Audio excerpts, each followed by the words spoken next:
Tired, but I'm still going. Level 6. Classroom and unit planning. Yeah, give me a snack. I'm tired. Popcorn. Oh, sorry. Skinny popcorn. All right. Classroom and unit planning. Kashi, sit.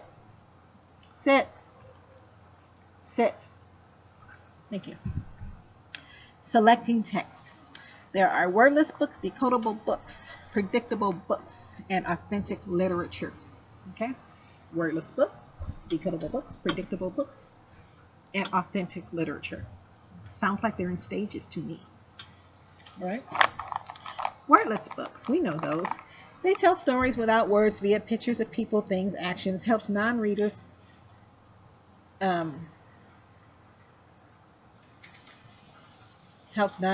other important skills, oral language and story grammar and basic comprehension skills will all be later. So don't worry about that.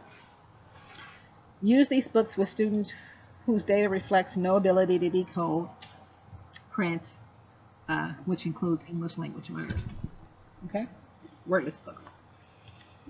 Decodable books are preferred. They are preferred books. Uses phonetically regular patterns that correspond tightly to the rules and patterns that students are learning through separate and isolated phonics instruction. Decodable books support automatic word decoding skills to provide the opportunity to decode in text. Decodable books emphasize reliance on letter sound decoding.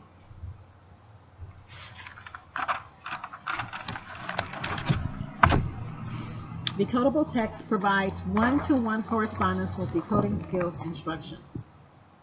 Okay? Decodable text follows the same pattern as phonics instruction. That's important.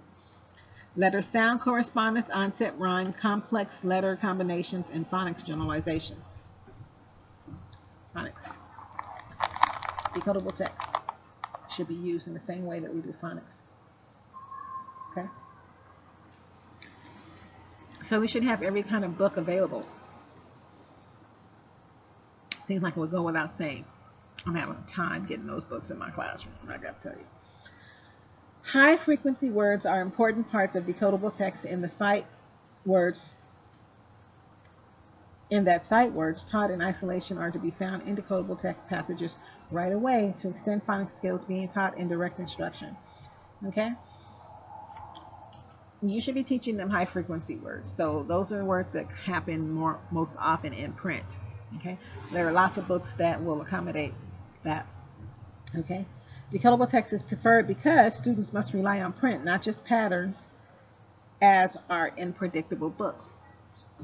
Letter pattern decoding leads to authentic and is more easier translated to authentic text. Students could appear to be fluent with predictable text, but it's not really fluency. It's relying on patterns. Okay? Pictures also may distract students from truly decoding text. So you have to be careful. Kids are smart. Okay? But predictable text. They use the same pattern repeatedly to teach children to recognize common syntax and sight words. Syntax. Grammar. Semantics is the end meaning, right? Simple one-verb sentences are used. These are called kernel sentences. Subject, verb, object, grammatical pattern can be used. Simple sentences. There are 4 kernel sentence types. Declarative, interrogative, exclamatory, and conditional. Declarative. The boy walked the dog.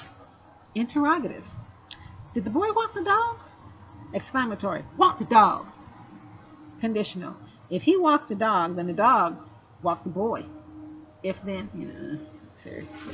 Pictures are generally present and to add greater context. Okay? They are also singy-songy and catchy. Predictable books tend to be singy-songy and catchy. There was an old man who lived in the shoe. I don't know why she lived in the shoe. She had so many kids and she didn't know what to do. Authentic text, the real stuff. These texts are not altered to suit decodable letter patterns, nor are they predictable. They're written with topics in mind, topics that appeal to the age maturity level of children. Early grade authentic texts may have fewer polysyllabic words or be omitted. Selecting authentic text considerations. Student culture, student interests, all independent reading levels should be represented in a variety of genres. Okay. Arranging literacy centers. During learning to read stages, centers focus on learning the components of decoding, automaticity, and fluency, right? But during reading to learn stages, centers focus on writing processes, brainstorming, drafting, revising, editing, and publishing. Okay? Centers that you might want to consider in your classroom. Reading, writing, listening, and speaking centers. Okay? If you have a reading center, make sure it's very well lit, comfortable, and near the library. Writing centers should have pens, papers, themed post office materials. I just bought a mailbox. I'm so excited. It's a regular, mailbox with a flag. It's the coolest thing. Listening, pre-recorded books, formal pre-recorded books, or the teacher can record books. Okay? Students can create books, recorded books to listen to. And the speaking center, playing games, paired reading, students reading together, and it allows for discussion. Okay? So those are the type of literacy centers that you can put together. Okay? And that concludes our section on classroom and unit planning.